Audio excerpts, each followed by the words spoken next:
that COVID-19 is causing us to alter our usual procedures. As we know, Governor Walz has declared a peacetime emergency in response to COVID-19, and the Met Council has determined it is not practical or prudent to conduct an in-person committee meeting for reasons stated in the Governor's emergency executive order. Accordingly, Met Council members will participate in this meeting by phone or other electronic means, and this Transportation Committee will be conducted under Minnesota Statute Section 13D.021. Because we are conducting the meeting electronically, all votes must be taken by roll call. When we do so, Becky will call the roll in alphabetical order. I, the other council members, and the public who may be monitoring the meeting must be able to hear your vote. When your name is called for each vote, please clearly state yea or nay or abstain so I can determine whether a majority voted in favor of the motion. Before we start the meeting, we need to establish whether there is a quorum. With that, Becky, can you call the roll, please? Chambliss. Here. Cummings. Here. Ferguson. Here. Fredson. Gonzalez. Sterner. Zirin. Present. Barber. Here. And with that, we have a quorum, and I call to order the meeting of Metropolitan Council Transportation Committee for October 12th, 2020. Our first item of business is approval of the agenda. We do not need to take a roll call for approval of the agenda. If anyone has any changes or additions to the agenda, you could let me know now. All right, seeing none, we will say the agenda is approved, and we move on to approval of the minutes, and the minutes are for the September 28th, 2020 meeting. Did anyone have any changes or additions? Seeing none, I'd entertain a motion to approve the minutes. Cummings moves. It's moved by Cummings. Is there a second? Zirin seconds. Second by Zarin. Is there any other discussion? Seeing none, Becky, could you call the roll, please? Chambliss. Aye. Cummings. Aye. Ferguson. Aye. Fredson. Gonzalez. Sterner. Zirin. Aye. Barber. Aye. With that, the motion passes and the minutes are approved. Our next business is the tech report, and I see that David Finley isn't here, but I do see that Daryl Paulson is here, so I'm assuming Daryl will be giving the report today. Welcome to the committee, Daryl.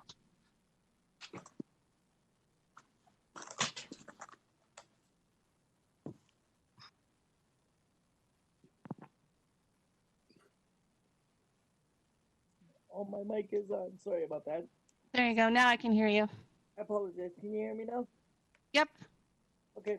The tech committee met on, let's see here, this is not too long ago, October 7th on Wednesday, just last week, and we discussed the only thing on our agenda on last Wednesday was the goal line update report.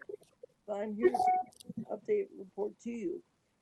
We as of, I believe it was a couple weeks ago, we have met our 60%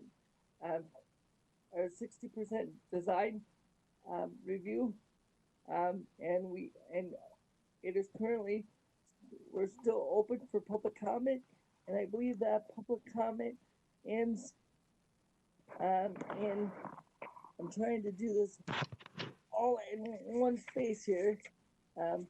The public comment ends, I believe, in November 16th, in 2020.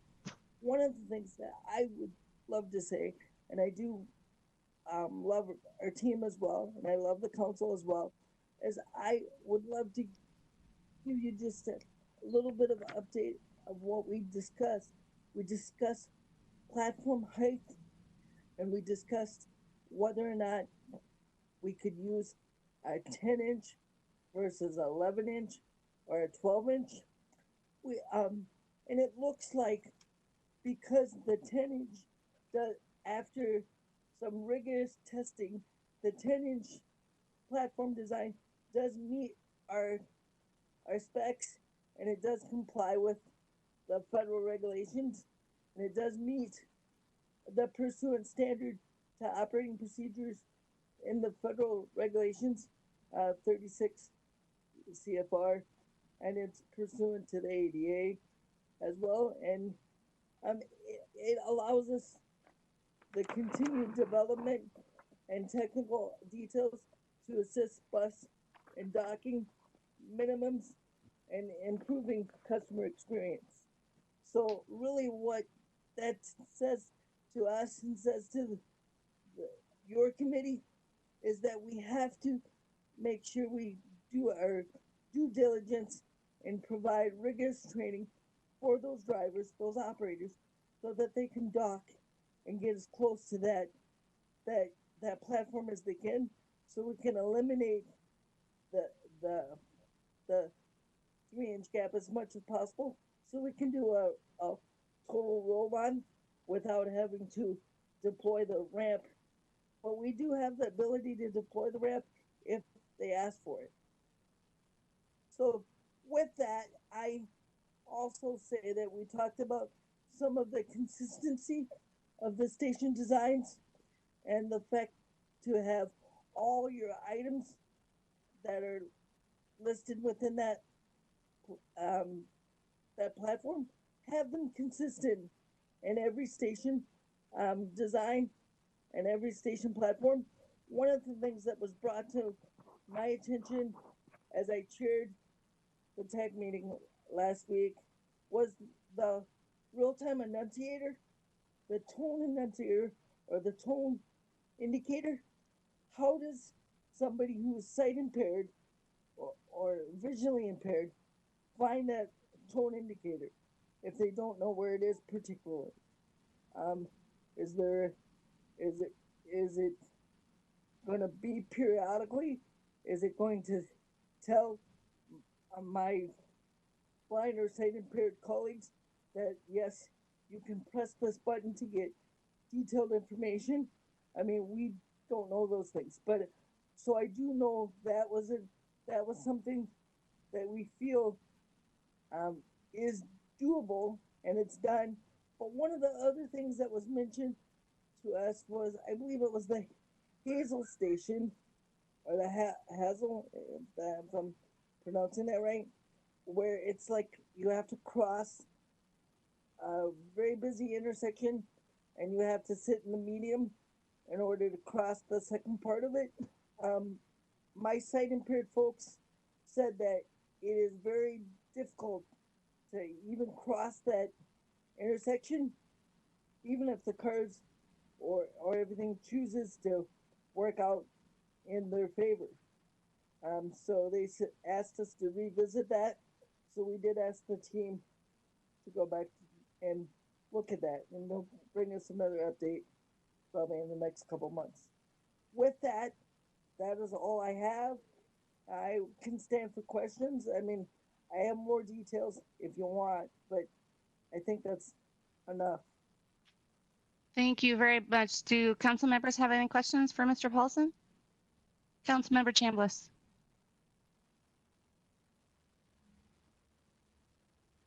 Thank you for that presentation. It's really important for us to get that type of feedback for accessibility.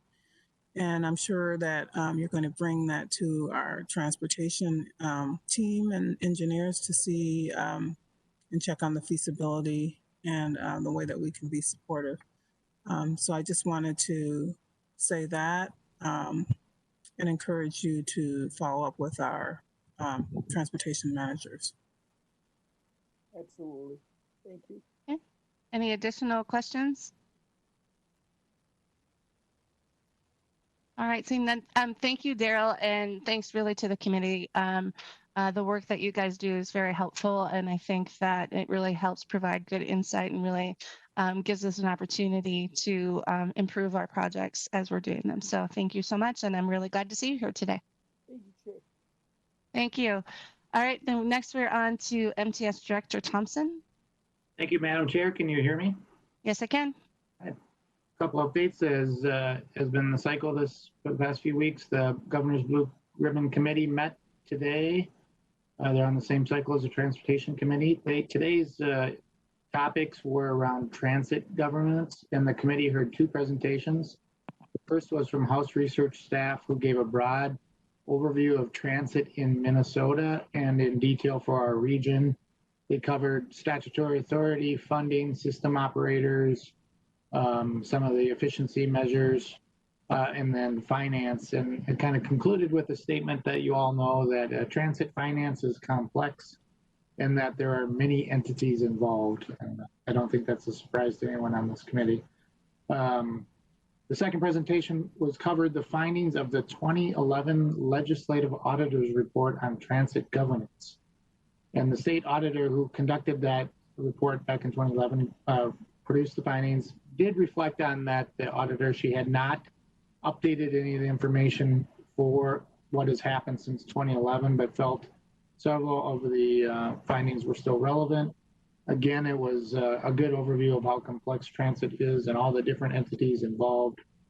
Two of the key recommendations, one of the key recommendations from the audit was that the Metropolitan government be reformed. And so the committee discussed what the options were that were discussed in that audit, and had a good discussion about many of the issues that came up with the audit about elected versus non-elected, whether elected officials would have any conflicts in other roles, and then also some commitments of time and other issues. And if the audit report definitely said they only looked at transit governance and not the other functions of the council. And so the recommendations were fairly narrow, but the committee said, ended just a few minutes before this meeting started. Lots of questions. They again are not at any recommendations. And at the next meeting, they will be hearing presentations from a variety of entities that have expressed opinions about metropolitan governance in the past, from Citizens League to Metro Cities to some of the county governments. And so they'll be hearing those presentations next cycle, and I'll give a report on that in 2 weeks. Just a heads up, we'll be sending out to all council members the transportation policy plan this week. That includes our revisions based on the public comment period. We thought it's a very long document, important document for this council, and so we wanted to give you extra time to just review the changes that we are recommending and making before we bring it to this committee and the council for approval next month. And TAB also received this document and asked for an extra week to review, so we figured that you would want some time too. So watch for that in your inbox with links to the various chapters and overview of all the changes we've made to the text based on public comments and various editing. Lastly, a COVID update. Across our contractors, we had 1 positive test among employees in the past week. That brings us to 56 positive tests for those that we've been notified of. And the good news is so far 53 of those 56 have returned to work. The other 3 have been more recent positives, and so they're not able to return to work. And then the update on ridership. Metro Mobility and TransitLink ridership has now crossed that 50% of normal level threshold. It's been basically on a steady, slow growth since June 1st. And this is a much different pattern than we're of course seeing on fixed route, which is not growing, not at that 50% level. And there's been more or least flatter growth on the contracted side and express route, other services. So it's something we watch closely, because if our growth gets a lot higher, which is fine, we will have to reevaluate our other special services like food delivery and essential worker trips. But it's an important level to getting us back to 50% of where we were at prior to COVID in the region. So with that, Madam Chair, that concludes my remarks. I'd be happy to take any questions. Thank you, Director Thompson. Are there questions from council members?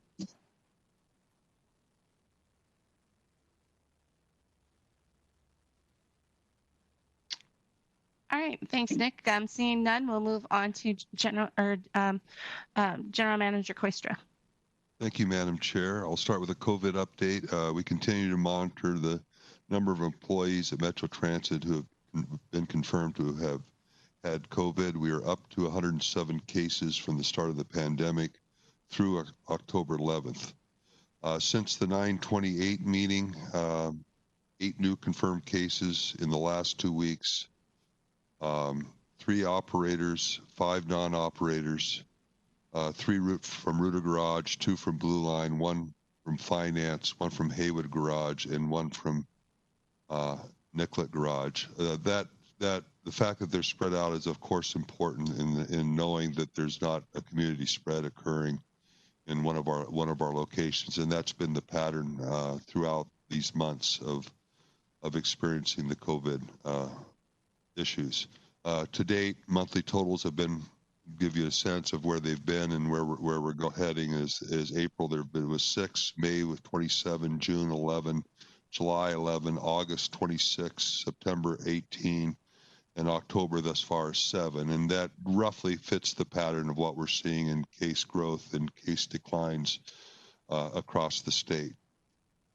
I also wanted to mention discussions that are occurring with North Star funding partners. I believe that the council members received an email from Chair Zelli on this, but wanted you to be aware that we're meeting with North Star funding partners regarding the future of North Star services during the COVID period. We also reached out to FTA to understand our options. As you know, we have about a 97% declines in ridership in North Star. That amounts to somewhere in the neighborhood of 60 riders per day, going both ways. And we've reduced service from 72 trips per week to 20 trips per week. With fixed costs, this means we're experiencing considerable expense per ride.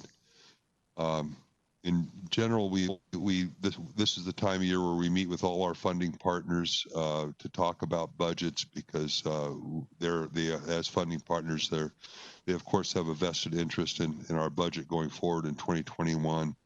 And these meetings are taking on, of course, as you would imagine with COVID, a little bit different tone than they've taken on in the past, where we have to look more closely at our service provision and the degree of services that we provide and so forth. This is particularly highlighted with North Star because as a commuter route, with having the ridership reduced by 96-97%, it's something we have to have a conversation about. So again, we're having that conversation. It'll come back to the council through its budgeting process as we conclude it. We're talking with the FTA to see what options we have in the short term, and we'll be reporting back on that as we learn more and as these conversations proceed. Finally, I wanted to mention that Microtransit received 3 awards as part of the Minnesota Public Transportation Association annual conference. Deputy Chief Operations for Bus, Brian Funk, won Transit Professional of the Year for his leadership as the operations chief during the pandemic. I can tell you that was well earned, night and day work, and really appreciate the efforts of Brian and all the Microtransit staff as we've had to make so many adjustments and realignments in response to the pandemic. The Transit Assistance Program, TAP program, won the Management Innovation Award. Andrea Keepy accepted the award on behalf of TAP, but I also want to acknowledge Mary Capistrant and Nick Ewell for all the work they've done to build the program. That's in recognition of the recent expansion to people who are unemployed and to individuals and to the other individuals that we did the expansion with.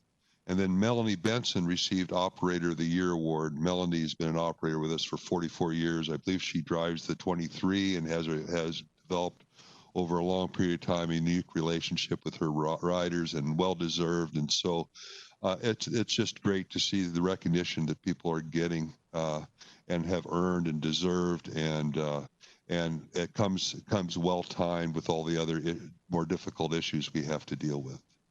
So I'll end that and take questions. Thank you, General Manager. Are there questions from council members?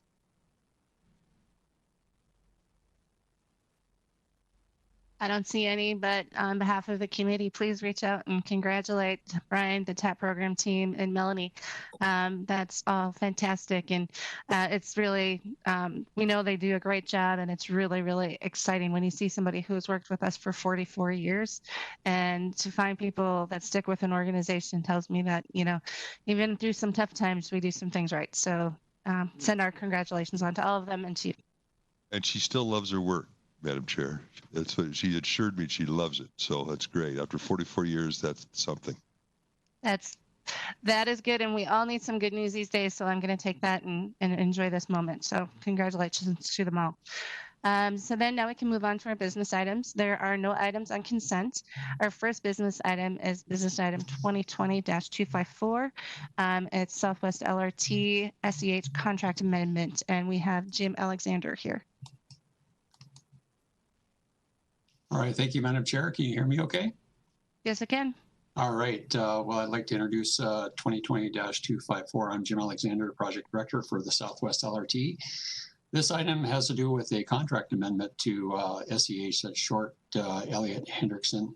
They're a consultant that's helping us out with construction monitoring as it pertains to contaminated materials. We have a current contract that was awarded back in 2018.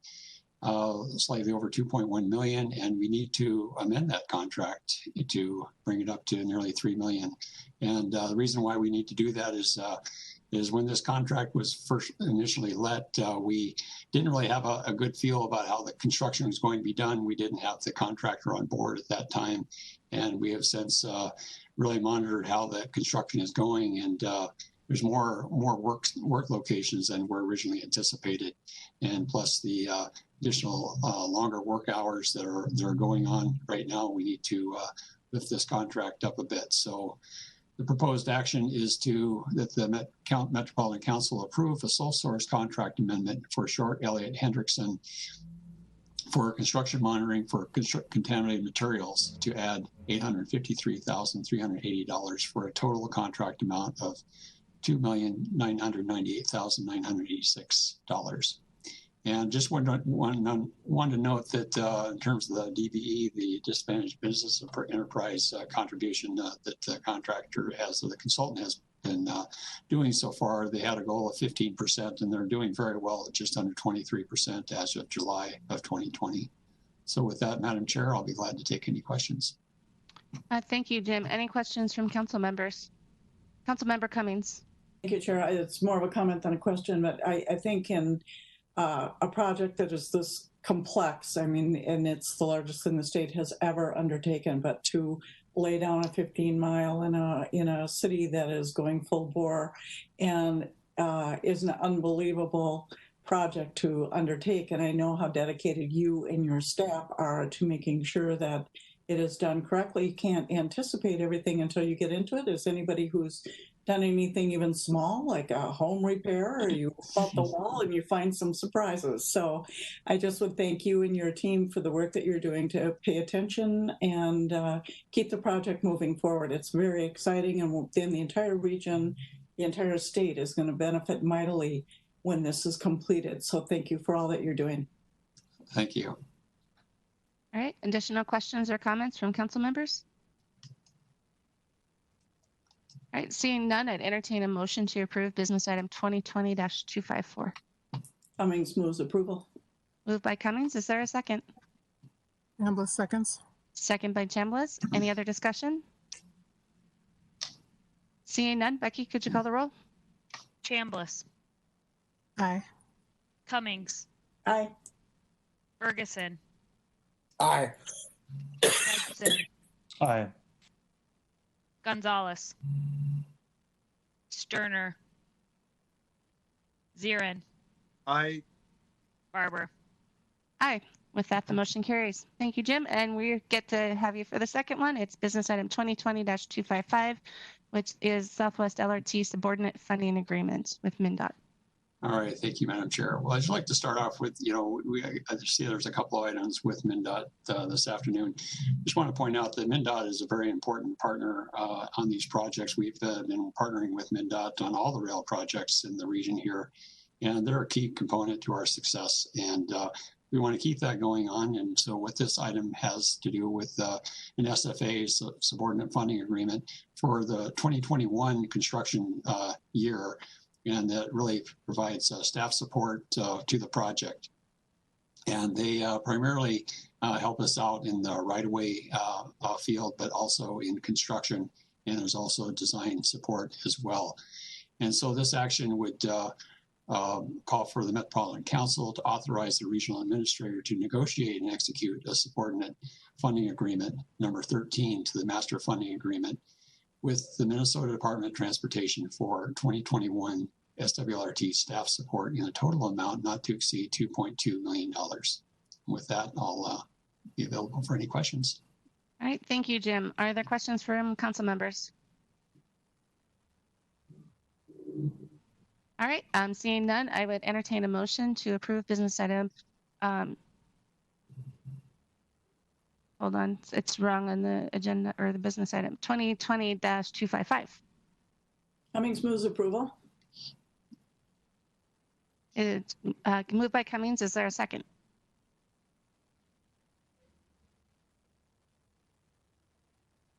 Seconded by Zirin. Second by Zarin. Is there any other discussion? Seeing none, Becky, would you call the roll, please? Chambliss, Aye. Cummings, Aye. Ferguson, Aye. Fredson, Aye. Gonzalez, Sterner, Zirin, Aye. Barber. Aye. With that, the motion carries. Thank you, Jim. Thank you, Madam Chair. Next, we're on to business item 2020-256. It's Metro Blue Line Extension, subordinate funding agreements with MnDOT, and we have Nick Landwehr here. Thank you, Madam Chair. I'm Nick Landwehr. I am the Director of Engineering Design for the Blue Line Project, Blue Line Extension Project Office, and I want to reiterate what Mr. Alexander said, that MnDOT has been an important partner with us in all these large capital transit projects. So this business item 2020-256 is a supplemental funding agreement with MnDOT, and the proposed action is for the Metropolitan Council to authorize a regional administrator to negotiate and execute a subordinate funding agreement with MnDOT to pay MnDOT $1.6 million of committed project funds to complete the Bassett Creek storm sewer utility relocation related to the Blue Line Extension Light Rail project. And this portion of the Bassett Creek Tunnel is under Highway 55.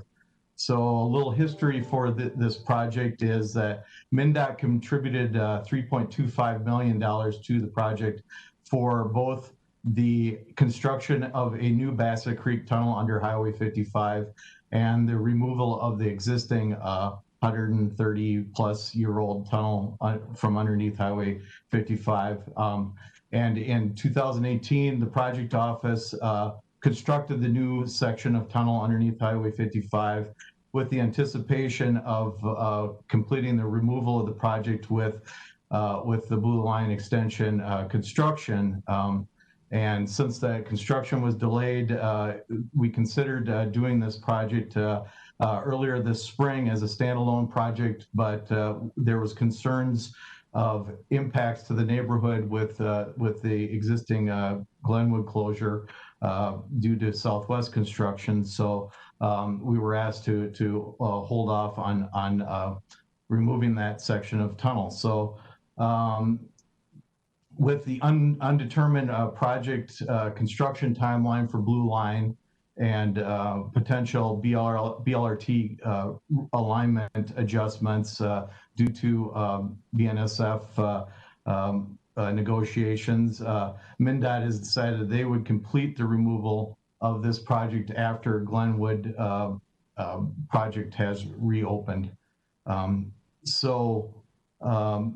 The commitment from the project is to pay MnDOT $1.6 million to complete the removal of that tunnel, and the anticipated date would be after Glenwood opens back up And I believe that time frame is later 2021 or early 2022. Are there any questions? All right. Thank you, Nick. Any questions from council members?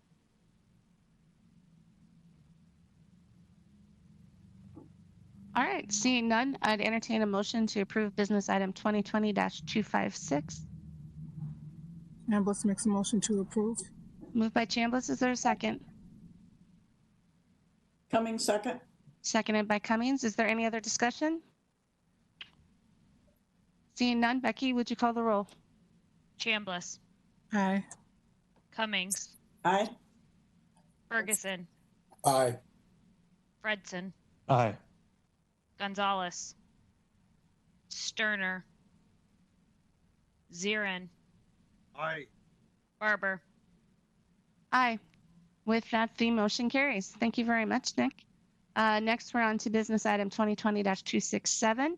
It's a Metro Goal Line BRT subordinate funding agreement with MnDOT, and we have Chris Beckwith here.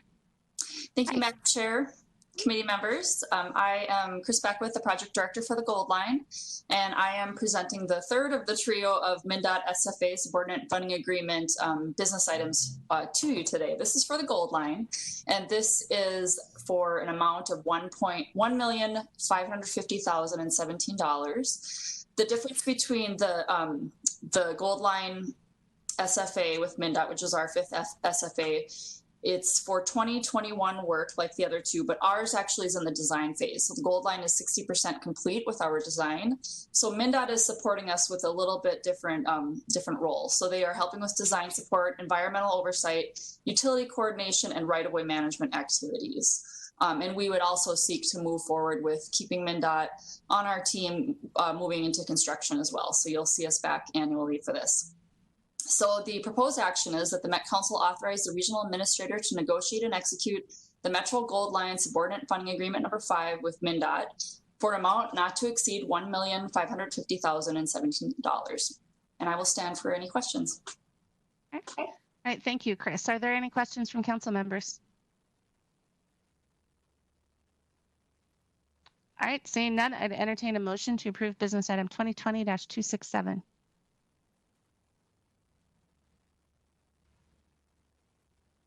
Fredson, happy to make that motion. Okay, moved by Fredson. Is there a second? Second by Chambliss. I think it's second by Chambliss. Is there any other discussion? Hearing none, Becky, could you call the roll, please? Chambliss, Aye. Cummings, Aye. Ferguson, Aye. Fredson, Aye. Gonzalez, Sterner, Zirin, Aye. Barber. Aye. With that, the motion carries. Thank you, Chris.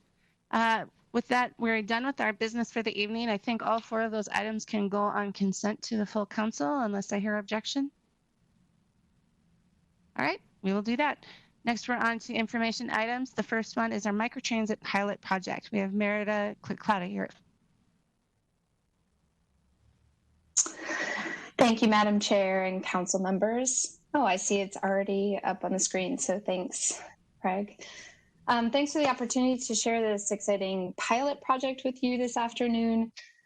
For those of you I haven't met, my name is Meredith Klikatka. I'm the program manager for shared mobility at Metro Transit. I am within the strategic initiatives department.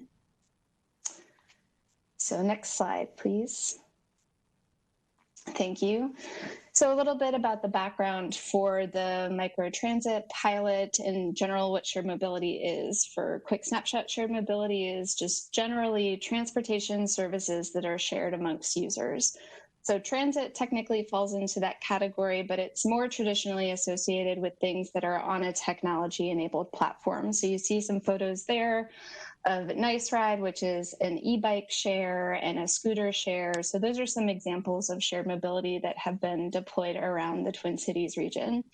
As this grew within the region, there was an identification of a need to coordinate these services with the transit system. And so I was brought on about 2 years ago to work on that coordination. And the project background that you see here, we developed over the past year or so a shared mobility strategy, which had about 20 or 30 ways that we can both integrate with those services and launch some of those services ourselves. And this was developed internally with staff input, people who are already working on these topics throughout the agency. And one of the key takeaways for that was really an interest in implementation of a microtransit pilot that I'm talking about today. So this is a little bit unique. We are actually going to partner with MTS at the Metropolitan Council on this project. So it is really a joint pilot here. As you can see, many of the strategies kind of fall into those two groups. How are we integrating with new mobility services like bikes or scooters or mobility as a service? And how are we expanding that service? So looking at how are we improving van pool or how are we piloting microtransit are some examples. Next slide, please. For those of you not familiar with microtransit, really microtransit is technology-enabled dial-a-ride. So you can think about it from a user experience, it's going to operate more like a TNC, like an Uber or Lyft, where you kind of call the vehicle on your phone and it either picks you up right where you are, or in the microtransit case, you may walk a block or two to have the vehicle pick you up, and then eventually it routes you to your destination. For those of you that have ever taken Uber Pool or Lyft line in other cities where there is a lot higher density, these trips are shared with other passengers. And so that's really at the heart of microtransit. It is important to note here that this is really a service that is on demand. So as opposed to traditional dial-a-ride that is usually scheduled trips, this is really something that you queue or request within like 10-minute time frame when you're looking to travel. So from the operator experience, there is actually a device on the vehicle that lets them know how to turn to pick up new users who are requesting these rides throughout the system. Typically, the technology that does the routing is privately managed. I can't think of many examples where agencies have developed their own technology. It is typically sourced out, but there are loads of national and local examples actually of microtransit service. So there's probably, I would say easily over about 100 transit agencies across the country who are operating a microtransit style service. And here locally, you may be familiar with some of them. That includes Southwest Prime, that's run by Southwest Transit, and MVTA has recently launched this style of service.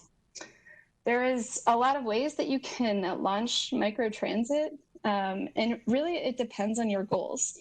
So people launch these services in an urban context, in a suburban context, or exurban. It can serve different types of trips, whether that is more of a TNC style, so trips that go from your exact location to your exact destination, or those which we call point-to-point trips, or those that are focused more on first last mile.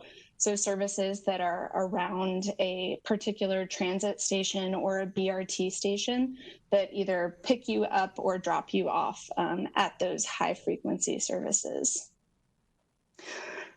Next slide, please. Thank you. So I'm sure some of you are asking why now and what are the goals for the project? We've spent a lot of time thinking through this. A number of years ago, we were looking at microtransit project, and one of the keys that we learned from kind of evaluating that, moving towards a pilot, was that we really need a good consensus internally on what the goals for the project are. One of the differences for this region is it is so large and it serves lots of different types and land use types that we really felt like we wanted to separate that out within the goals. So these are the three kind of top three goals that we landed on in terms of the piloting for microtransit. So expanding mobility choices, and I should say the suburban context and urban context are not going to be both included in this pilot.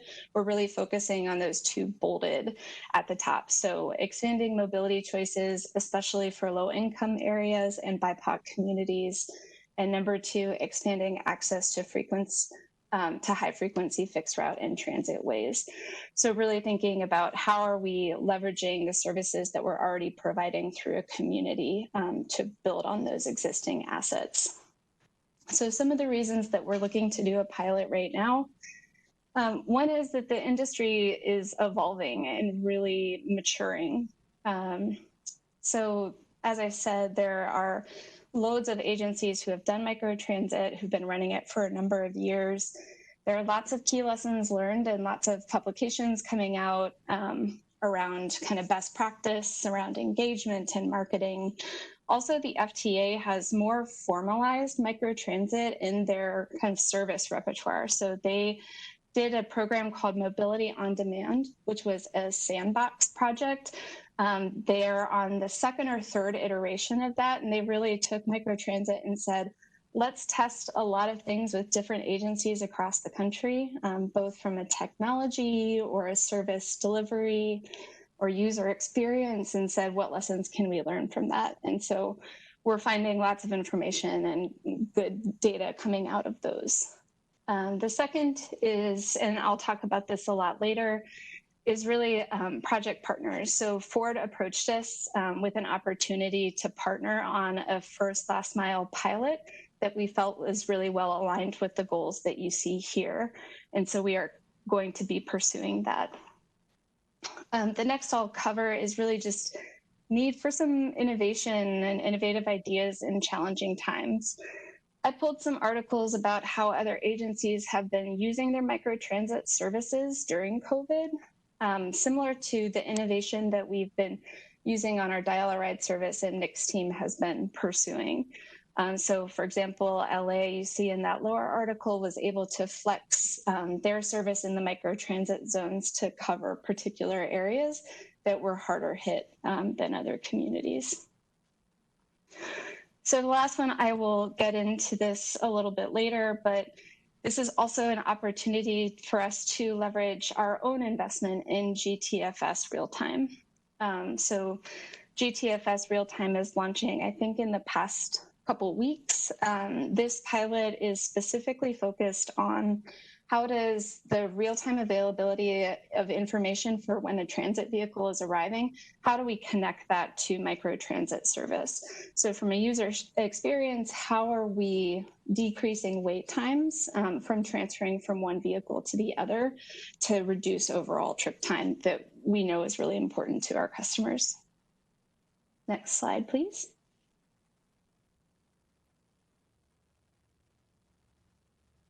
Thank you. So a little on the project details. This is a 1-year pilot. We are looking to launch in May of 2021 and run service through May of 2022. Our proposed site for the pilot is North Minneapolis. There are a number of reasons that we are looking at this area. One is its connection to the Metro C line and to the high frequency fixed route rail that was part of the project goals. And the second is its connection to our goals around expanded options. And as you'll see in the next slide, also the C line ridership has not declined in the way the rest of the system has seen. And so that was a really important element. For the service area, we are looking at roughly 2 square miles.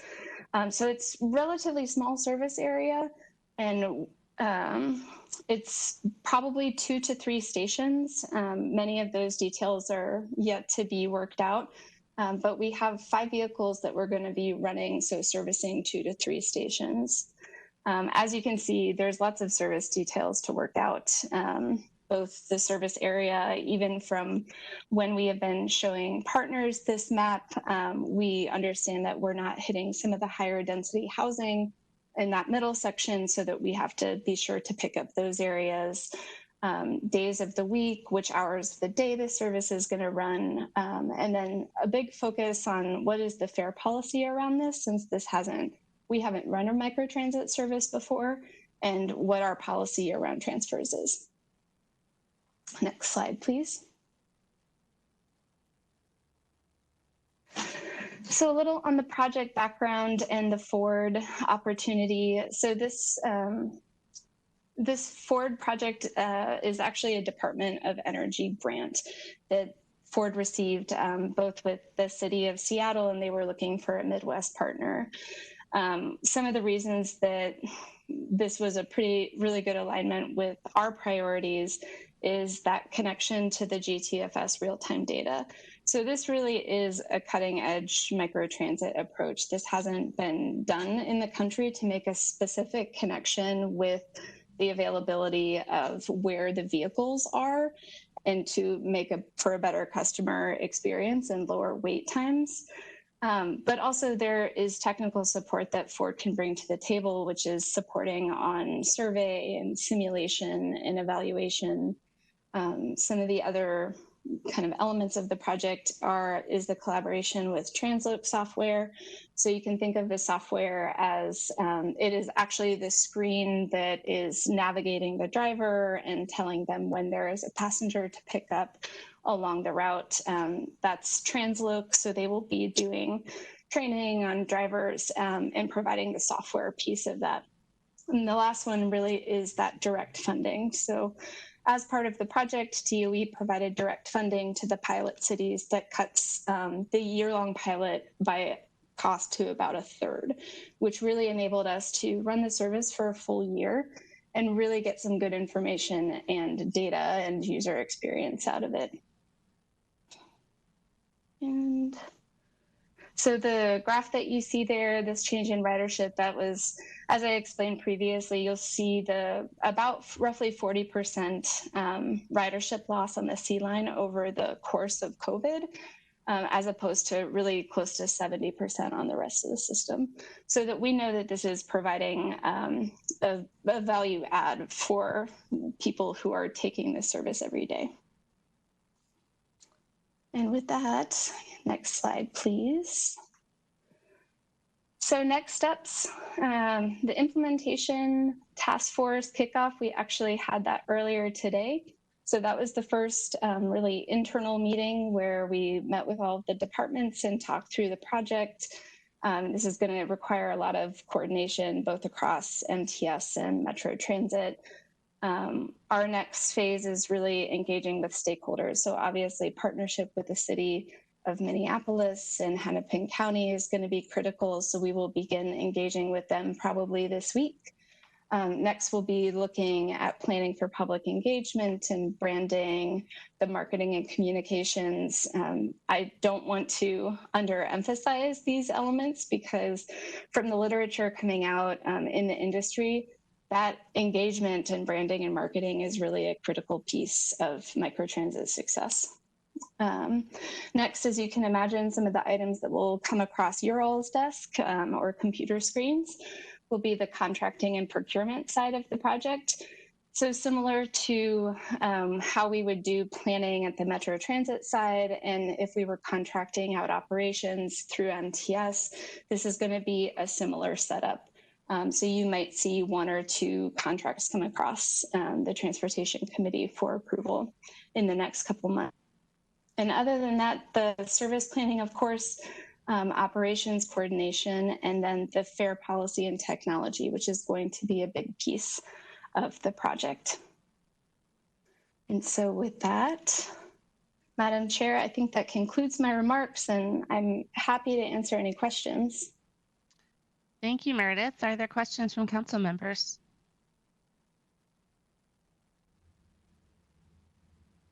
Kind of quiet. I have a couple, and we'll see. Oh, I see. Councilmember Cummings. Oh, thank you, Madam Chair. It was more of a comment. This is really, really exciting to me to hear about. I think that we know that we need to be doing things differently, and a pilot program like this offers so many things and so many ways that we can look at what we're doing, what we need to be doing differently, and we might be able to do. So I think the creativity of the staff and the thinking and pulling all these pieces together, I realize there's lots to be worked out yet, but I think it's a really, really exciting innovative way to look at what we're doing and how we might be able to do it better. It was a great presentation. Thank you. Councilmember Chambliss. Thanks, I agree. I'm really excited about this and glad that we're looking at some of these alternate modes of transportation and how we can connect them. My thoughts went to where we can close some of the gaps in terms of access to transportation. I see that we are using a used route for the pilot, and I'm assuming that's to get the best data from it. But I'd like to know more about like what they did in Ontario, looking at the little used bus routes. I know that a lot of times when we look at our criteria for transportation investment, we're actually looking at areas where there's high volume versus low volume. So if you could speak to, the potential for looking at some of the lower volume areas, some of the suburban areas, that'd be great. Sure, and I will do, thank you, Councilmember Chambliss. I will do the best I can to answer that. As I mentioned, microtransit really can serve a coverage model too. So that's more of the suburban context or the lower frequency routes that you mentioned. And actually, that is where a lot of the piloting for that has happened across the country. So you were absolutely right, in Ontario as well. So a lot of agencies do look at that as a coverage model, which is one of the reasons that we're actually partnering with MTS, because there are a lot of lessons learned to be learned both on the Metro Transit side, but also in the MTS side. Okay, and then you chose North Minneapolis because of the high ridership, or can you elaborate on that a little bit further? Yes, thank you for that question. So when Minneapolis was identified as or North Minneapolis specifically was identified as a potential site, we really were looking at, yes, the existing ridership, especially in a COVID context. So that was really important that we didn't see the drop there, but also the connection that we really wanted to provide another level of service there. Minneapolis had approached us about a year ago and really had been seeking proposals from other transportation companies to run a similar on-demand circulator style service in that area, because the engagement that they were doing through the Transportation Action Plan, they really identified that there was that need in the community, both from a time of day gap, but also a coverage gap. So we felt like this would be a good fit with those identified transportation needs and something that Metro Transit could run. All right, additional questions or comments?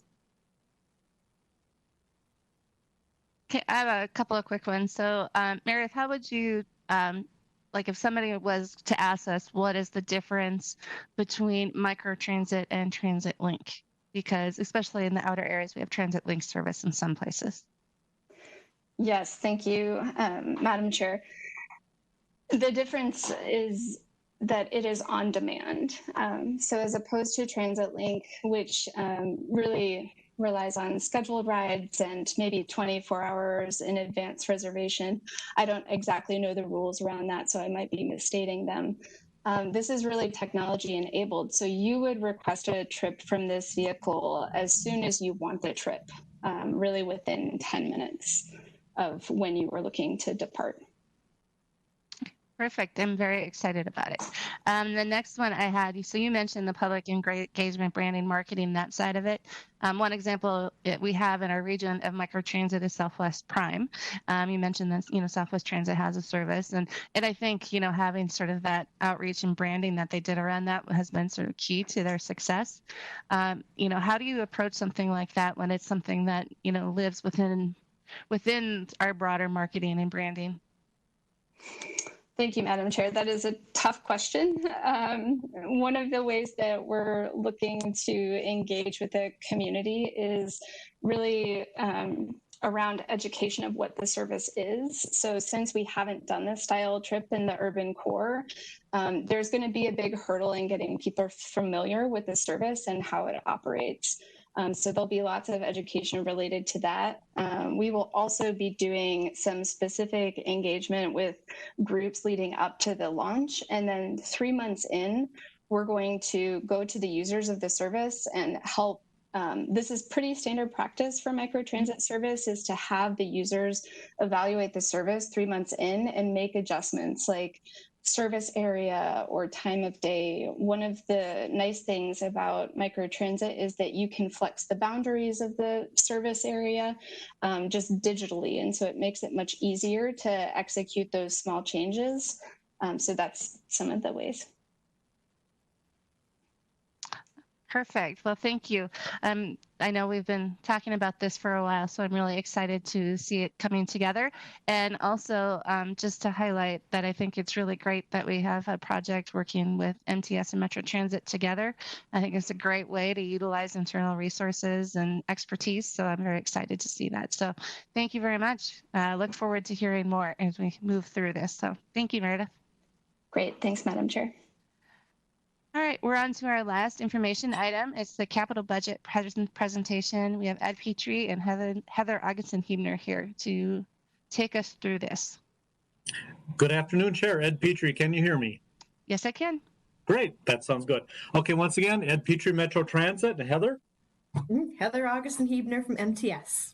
We're here to present the 2021 through 2026 Transit Capital Program, which will be the capital budget and the CIP. We have a number of slides that we'll go through this evening, a lot of numbers that we'll go through, and so please bear with that, and let's begin the presentation. Next slide. First of all, our overall capital program timeline. This is the program that we are on. Heather and I this evening are presenting to the Transportation Committee. We will then join all the other divisions on Wednesday night at the council and do the full council CIP presentation. Then on October 28th, you'll be asked to approve the public comment draft, which will include both the proposed operating budget and the proposed 2021 through 2026 CIP. That will then go out for public comment and review. And then when we come back then to the council then on December 9th, we will discuss with you any proposed changes we have both on the operating side and also on the capital side before we bring our recommendation forward for adoption by the council. Next slide. Overall, with our overall capital program, first of all, the one thing that we talked about last year, and we'll talk about again this year, it's, our overall capital program, it's a very extensive process for the council and for the transportation division. As you can imagine, we have many different projects, many different funding sources, and it's not just a singular in view, it's multi-years in view. Many of the capital projects require a long-range view. You have to go through the beginning process of the engineering, the design, like on, for example, the Minneapolis bus garage. You first of all find the site, you go through engineering, you go through design, then you hire the contractor for the construction. So many projects can go 2, 3, 4 years. Bus procurements, as you are aware, when we order a bus, buses could take anywhere from 9 to 18 months to deliver. For example, a rail car could take a couple of years to deliver from the time we order it. So projects, it's a very long range view with all of our projects. One of the things that's always very consistent, as Heather and I talk about every quarter when we bring forward a capital budget amendment, is the council adopts the CIP, which is a capital improvement program. Once funding becomes available, whether it's federal or a local source, we then bring the project forward into the authorized capital budget. And we do not move it forward into the authorized capital budget until the funding is available. And one of the things we've discussed before, there's multiple revenue sources from the federal side, which we'll talk about in a few minutes, but also from the local side, which could be regional transit capital, it could be a county match, it could be a state match. So we have many different revenue sources. Just to give you kind of a feel for the size of the overall transportation division, very large division. We have nearly 1,100 regular route and contract buses. There's over 600 Metro Mobility buses, 1,100 shelters. We have 16 support facilities, which includes our garages, our overhaul base, police, our administrative buildings, 41 rail platforms, and 65 parking structures and surface lots. So as you can see with our program, when we start talking about the dollars, we have a very large program. It is very intense. Next slide. So the CIP parameters, as we discussed last year, we'll discuss again this evening. We have a very fiscally constrained capital budget. We have the overall price for the budget. First of all, I want to make a point that with our budget, first of all, it is a rolling CIP. So we had the budget last year. We will bring another year on this year where we were adjusting some of the projects, adjusting scopes. Some projects have decided not to move forward, and our new projects are coming forward. So that is all going to be discussed this evening. We've set our limits for each of the funding sources based upon historical collections and forecasts. But one of the points that I also want to make as a fact is that our funding sources and the funding sources that Heather and I are using this evening, the funding sources and the inflation parameters with them have been reviewed with our financial management plans. And those are the plans that we submitted to the FTA, for example, with the Southwest plan. So the parameters that we used and received the FTA concurrence are the plans that we are using in our program this evening. Overall, we're going to be looking at the numbers two different ways. One with the blue and the green line extensions, one without. And so with the blue and the green line extensions, our program is just over $3.9 billion. If you back out the blue and the green line extension, which are a large portion of the Transitway budget, it brings us down to $1.5 million, which we'll talk about in a few minutes, which a big piece of that is preservation. Within our CIP, our capital program, our focus is safety, asset preservation, and long-term capital maintenance, which we'll talk about in a few minutes. It includes both Metro Transit, Metropolitan Transportation Services, and the suburban transit providers, which Heather will talk about. One of the things that we've also done with the capital program this year is we've reviewed all of our bus purchases and all of our bus assumptions based upon the COVID impacts. Because as you are aware, for example, Metro Transit, we're looking at an 80% service level for bus operations next year. Well, that does have some impact on our bus buys and the need to purchase buses. So that's one of the things that we have done a very extensive review of looking at our bus purchases, looking at the needs for the replacements, and trying to fit the purchases along with our COVID forecast, I would say, with how we think COVID is going to impact operations. And this is one thing that we will continue to review throughout the rest of 2020 and into 2021 as I talk about this COVID journey that we are on.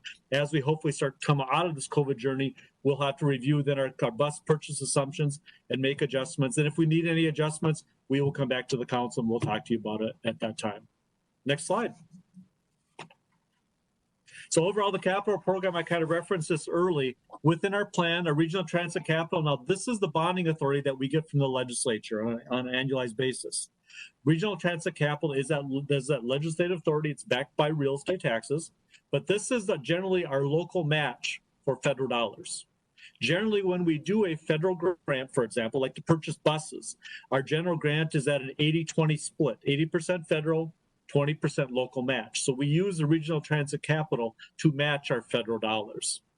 The federal dollars that we have in our program this evening are recommended is they match the MAP 21 regulations. They're increasing about 2.2% from 21 through 26. That's also matching our financial management plans we did for the New Starts programs. It will include the 5307 formula dollars that we get. Now, these are formula dollars that we get on an annualized basis. We file, both Heather's group and my group, we file a cost report called the NTD cost report with the National Transit Database division of the FTA, revealing all of our information on number of passengers, hours, miles of service, cost of service. That information is then used nationwide to then disperse funds out to old transit agencies based upon those factors. We also get money in from 5337 State of Good Repair. We get State of Good Repair money. So the formula dollars 5307 money generally starts 2 years after a service goes into service. State of Good Repair starts generally around 7 years after they go into service. We get the State of Good Repair money for both bus and for light rail. And then we get 5339 bus and bus facilities money. The state bonds that we've assumed in the presentation this evening are assumed in our CIP program are based upon current law state funds. So any money that has been currently appropriated to the council, we're recommending for bringing into the CIP program. But for example, any additional state bonds, for example, or state assumptions for like the BRT lines, If the legislature hasn't appropriated it, we're not recognizing it into the CIP. Once it does get recognized or appropriated, at that point, we will bring a budget amendment in and bring those funds in. As you would assume, we're including the New Start's federal funding. For example, we have the federal funding in here for the Southwest extension. Next slide. So overall, our priorities, like I've briefly touched on already, is we want to maintain, we're looking at, first of all, maintaining our system in a state of good repair, and we're replacing all of our vehicles per fleet management plans. We have both fleet management plans for Microtransit and MTS, Metropolitan Transportation Services, for all the large bus, contracted buses, and Metro Mobility buses. We also have fleet plans for all of our rail fleet. One of the priorities is maintaining all of our facilities in a state of good repair. We have transit improvements, and we'll be talking about Metro Mobility ridership demand and that impact on the capital program. When Heather gets to her portion on MTS, she will address some of the challenges they have with Metro Mobility. On the building of the transitway side or the expanding of the system, some of our items we have in the plan this evening, once again, would be the Southwest. The Botno, we had the Botno plan in with the same dollar amount as last year. It's just that the years have slightly adjusted, but it's still within the plan parameters. Our bus rapid transit program that we have discussed previously, that's in the program, along with, we do have a few expansion vehicles that were CMAQ from congestion mitigation air quality awarded through TAB. We're recognizing those. We have some beginning components of the bus electrification program. As you recall, we do currently have 8 buses that we're running on the C line.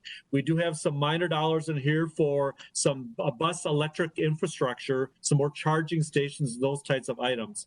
One of the things I do want to point out that this program this evening that we're bringing forward does not include the impacts of Excel. As you are aware, we are talking to Excel about an expanded program with them, about potentially getting some dollars that would really kickstart our bus electrification program with both buses and electric infrastructure.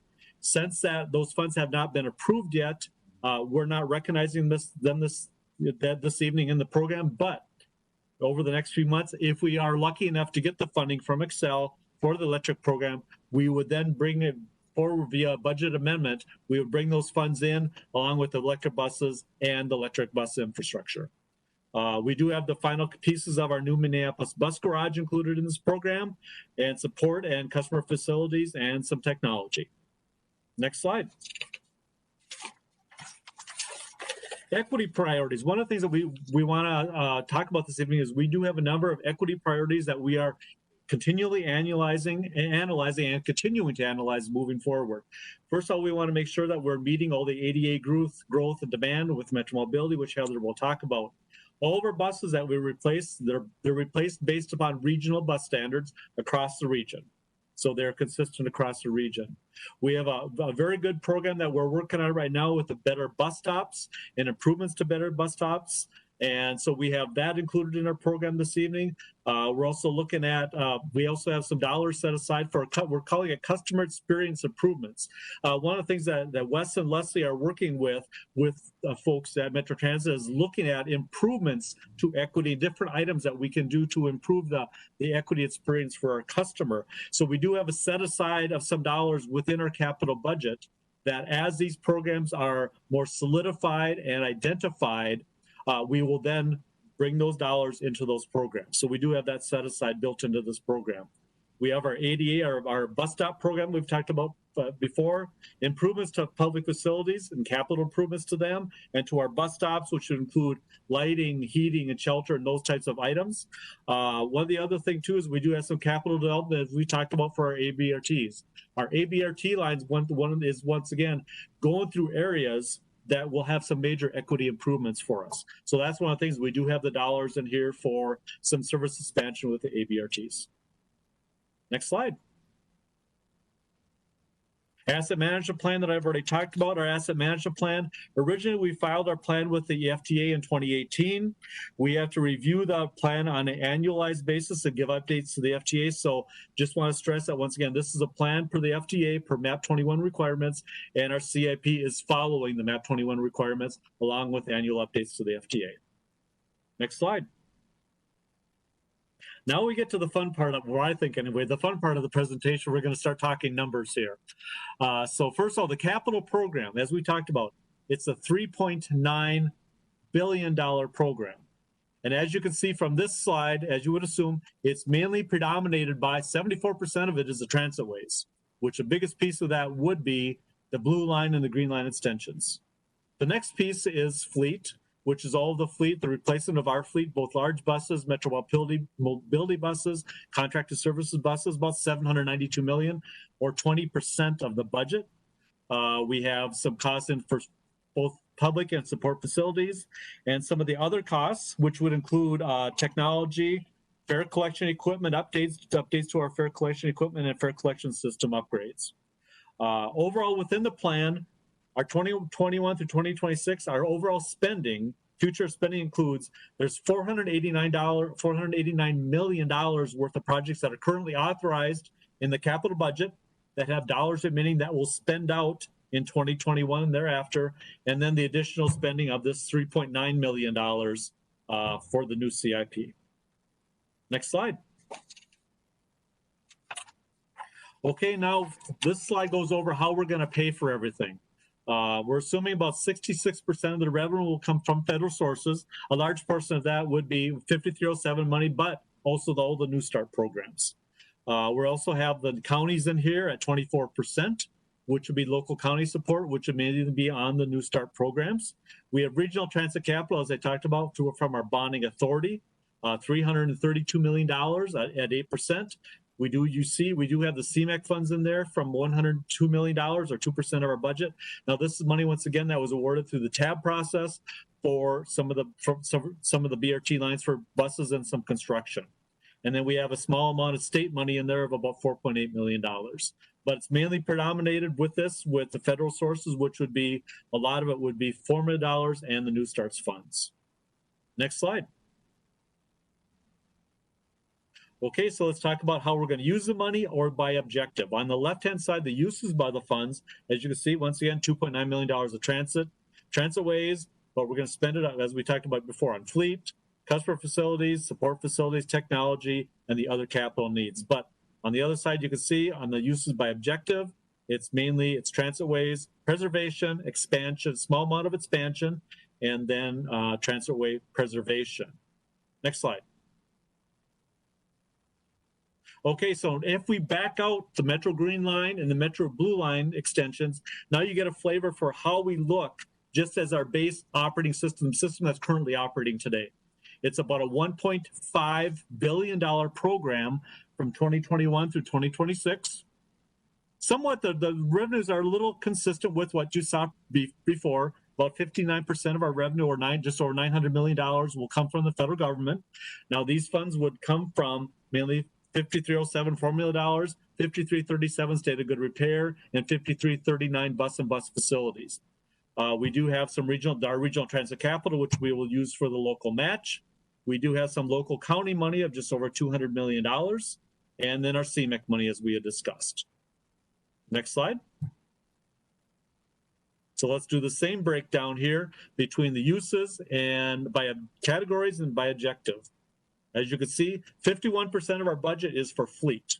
We have a major fleet expansion program for the buses. For example, on Microtransit, generally our buses will have a 12 to 14-year life. So generally, they will be replaced once during the CIP cycle. But for example, when you get to Metro Mobility, their contracted services would be the large buses replaced potentially once during the cycle. But when you get to Metro Mobility, they're a 5-year bus. So those buses, some of them could be replaced twice during this cycle. We do have some transitway costs of $523 million, which is for our current transitways. We have technology, and then the other items for support, customer facilities, and some other capital, which is mainly the other capital. A lot of that is for fare collection needs and technology. By objective, though, the largest portion of our budget without the blue and the green line is for preservation, maintaining our assets in a state of good repair. And then we also have our transitway preservation. We do have some transitway dollars in there, and which would be mainly for the BRT lines. And then we have a slight amount of expansion of $79 million. Next slide. Okay, Heather.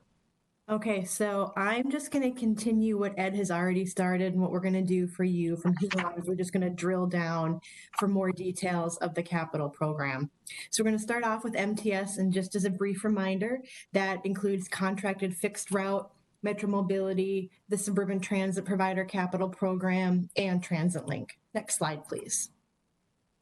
Okay, so our 6-year CIP is nearly $375 million, and over 80% of our CIP supports the preservation of our existing system.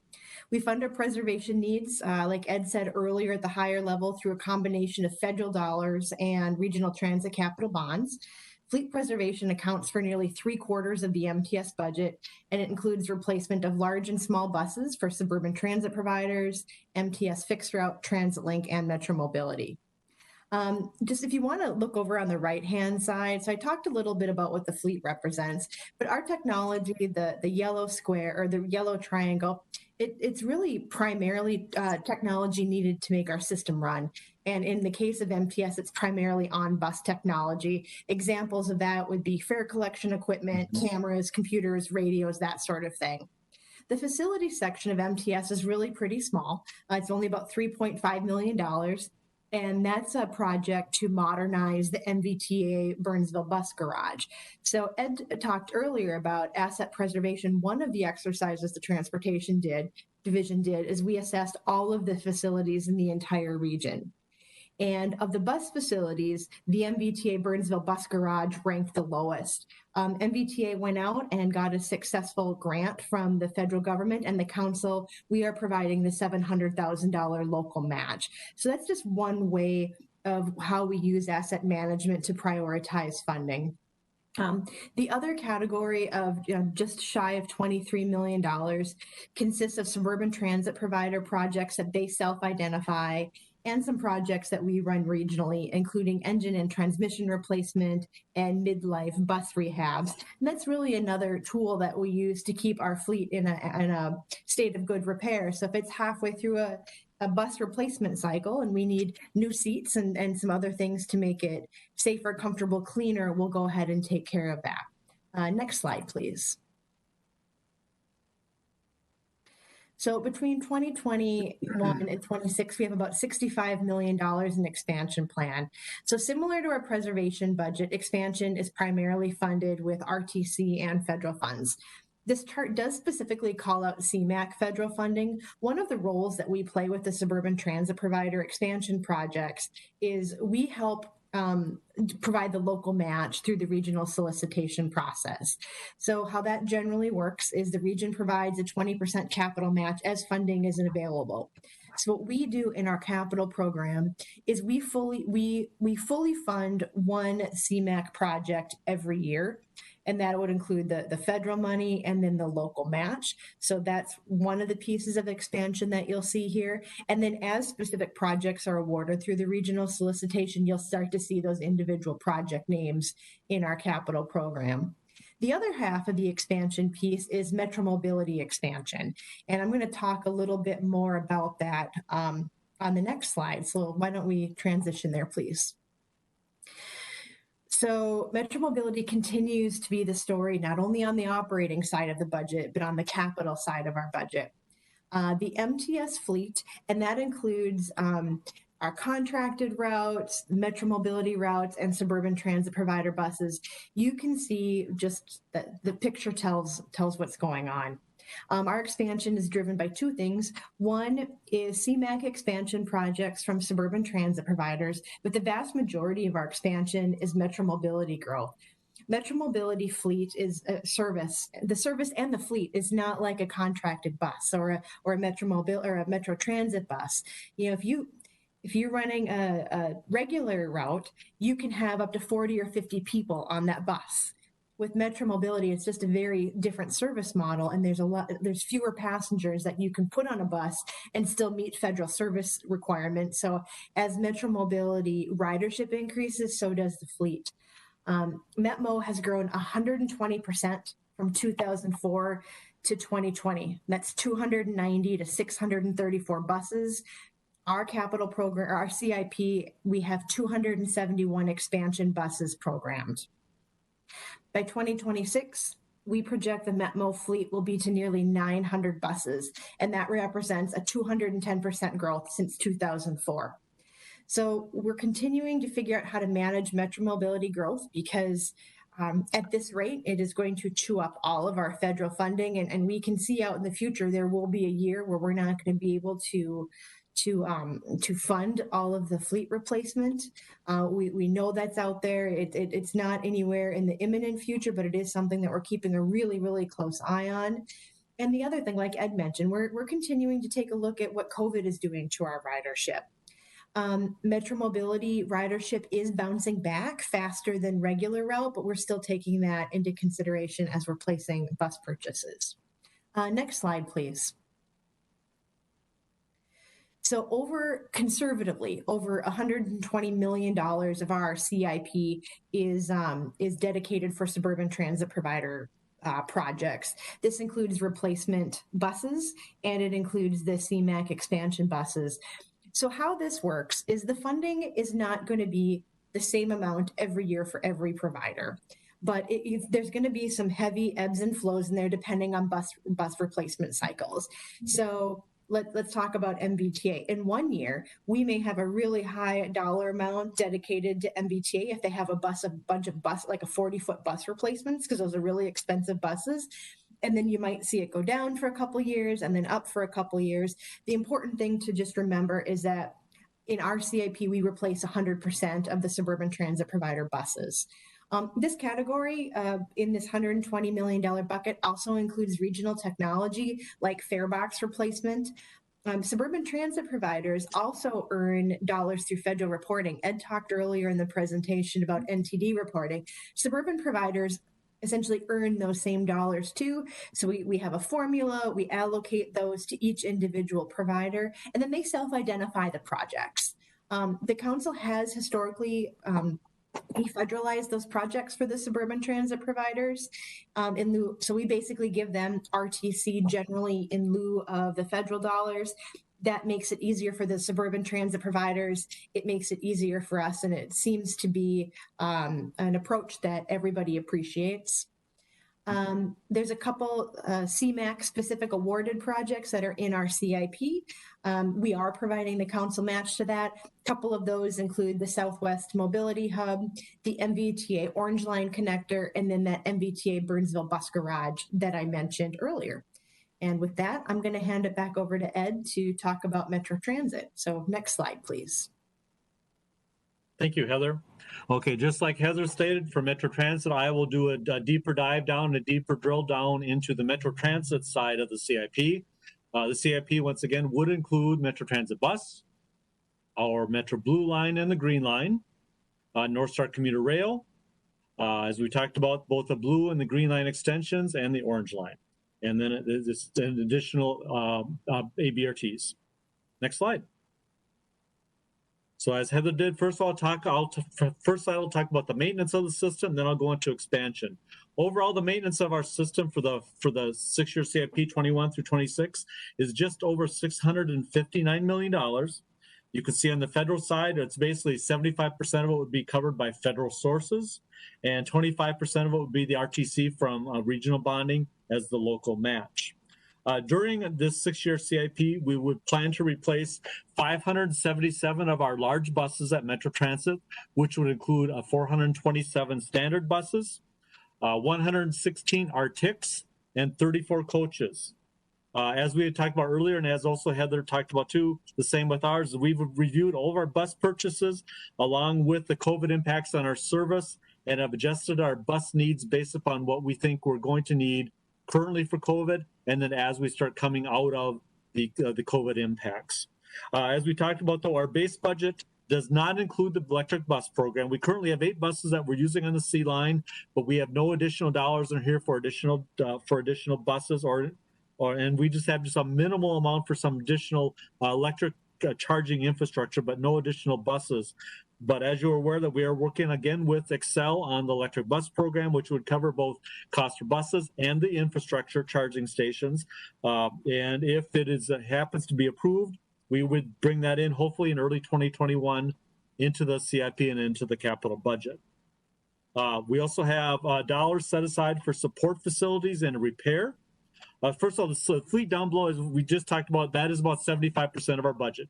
The biggest driver of our budget, just like salaries and bennies are the biggest driver of our budget on operating, fleet is the biggest driver of our budget on the capital side. Then on the other items, for example, support facilities and repair, that includes items like roofs, plumbing, electric, HVAC systems, anything for support facilities, for repairing them and keeping them in a state of good repair. Energy enhancements, we also have some dollars set aside for energy enhancements. That's mainly energy enhancements at our support facilities. What we have found historically is that any of these types of investments that we put into our facilities for energy enhancements, most of them will have anywhere from a 4 to a 5 year ROI. Very good investments for us, saves us many, many dollars on future utilities. We do have dollars set aside for ADA pads and signage improvements. Our technology upgrades will include our new fare box system. With our fare boxes on our buses are called GFI fare boxes. And we have basically a 10-year plan that we're actually working with on the GFI fare boxes that over the next 10 years, we'll slowly be integrating the new fare box technology and taking the old technology out. The positive is the old GFI fare boxes do integrate and work with the new GFI fare boxes, but we basically have a 10-year plan where we can slowly integrate those repairs in. We also do have in our CIP a plan for a new cubic upgrade and some new cubic equipment and the fare collection system upgrade with cubic. And then the other thing we also do have included in here is, like I said, fare collection equipment, but we also have our non-revenue vehicle fleet, which would be all the support vehicles, either whether they're police vehicles or vehicles, for example, that are used by all of our street supervisors, for example. So that's also included into our maintenance of our current system, $659 million. Next slide. For Metrotransit, we have just a modest amount in for expansion, about $14.5 million. You can see that's 59% of it comes from federal sources, 41% comes from regional transit capital. The biggest piece of this would be the completion of the new Minneapolis bus garage that's being built. So that will complete its spend out during this CIP period. As I talked about, we do have a few $1 million in here for some more electric bus infrastructure and some more charging stations. We have some dollars for bus and rail support infrastructure and some additional improvements to our customer facilities. So it's about $14.5 million. Next slide. As we talked about earlier, the biggest piece of our CIP, again, would be the Transitway division, where the Transitways within our CIP. It's about $2.9 billion. You can see it's predominated. It's $994 million. One thing I do want to point out that you're going to say, well, $994 million, I thought the Green Line extension was $2.003 billion. Well, it is, but the $994 million is a portion that will fall within the CIP period. There's outliers, the earlier dollars that have already been spent or that will be spent afterwards. This is the portion that is within the current CIP. Blue line's in at $1.4 million. We have gold line of $414 million. And then other projects like the DBE of $18 million. We have dollars in for Rush Line and for the LRT, North Star, State of Good Repair. A couple points I do want to point out. First of all, the dollars that we have in the Transitway budget reflect current state law, state bonding. So, for example, if they happen to have a special session at the legislature, and if we're fortunate enough to get additional bonding for Transitways, that is not included in here, but would be brought forward in a future capital budget amendment. So this only reflects current state law. The other thing I do want to point out is that for the LRT and the North Star State of Good Repair, as we had talked about last year, we have enough dollars within our CIP to cover the first 3 years to maintain our LRT systems in a state of good repair, which would include all the different tracks and all those trackage and all those different items that need repairs on the light rail system. The last 3 years of the system or of the repairs, we do not have enough funding for. So as we talked about last year, we're going to have to obtain additional funding for those other items, whether it be from a federal source, local source, or from the state. So that is one of the things that we are continuing to work with Wes and work with, looking at identifying additional items that we can identify to fund these additional state of good repair for the light rail system. Next slide. So our long-term issues that we talked about, first of all, the added rail maintenance, as I talked about, consistent with last year, we have enough for the first 3 years. We have challenges in the next 3 years, the last 3 years of the CIP. We do have unfunded BRT transitways for future regional transit growth. We're reflecting tonight in the CIP what current law is, what we currently have funding commitments for from the counties, feds, and or the state.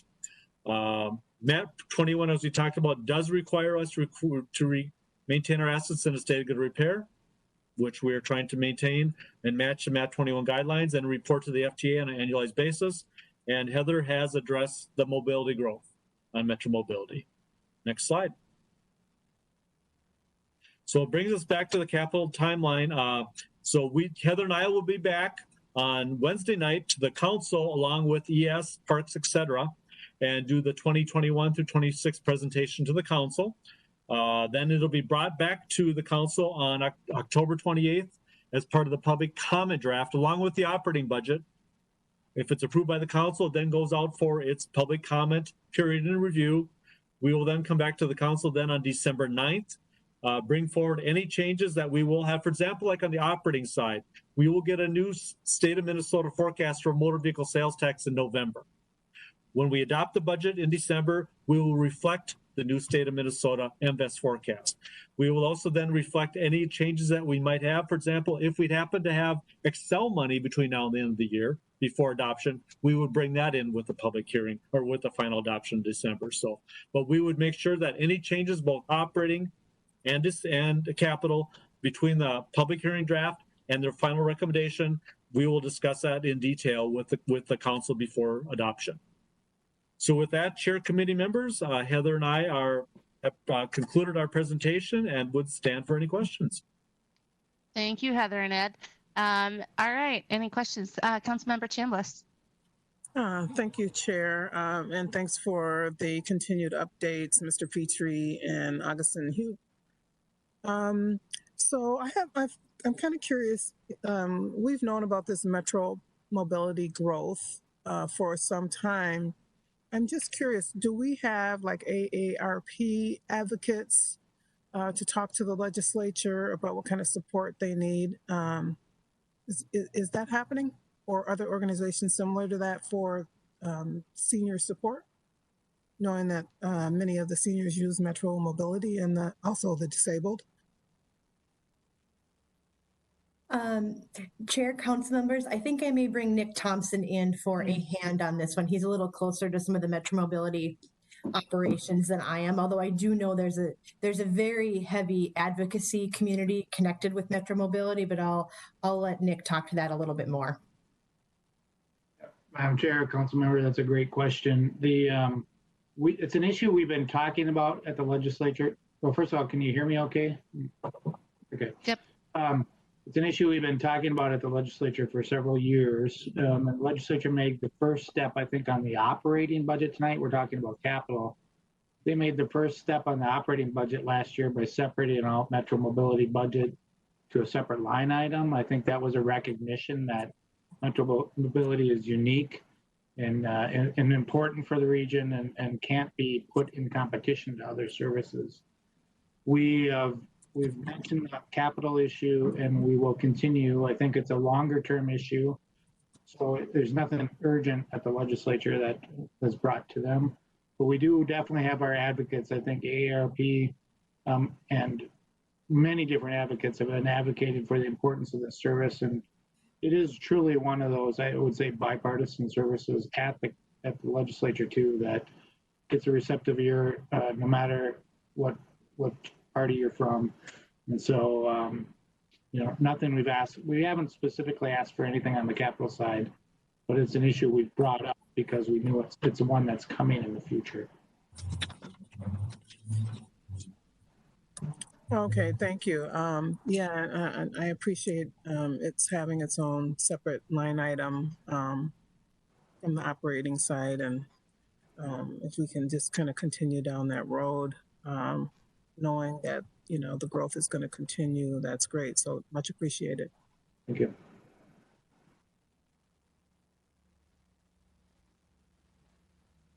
Can't hear you. Thank you. Sorry. Additional questions? All right. Oh no, now something else is opening. All right. Good. I'm glad you can. So I tried to unmute and now Microsoft Project's opening. So, but anyhow, so any other questions from council members? All right. Thank you, Ed and Heather. We'll see you Wednesday. Sounds good. Sounds good. So if there is no other anything from any other council members, then we can be adjourned. Thank you all.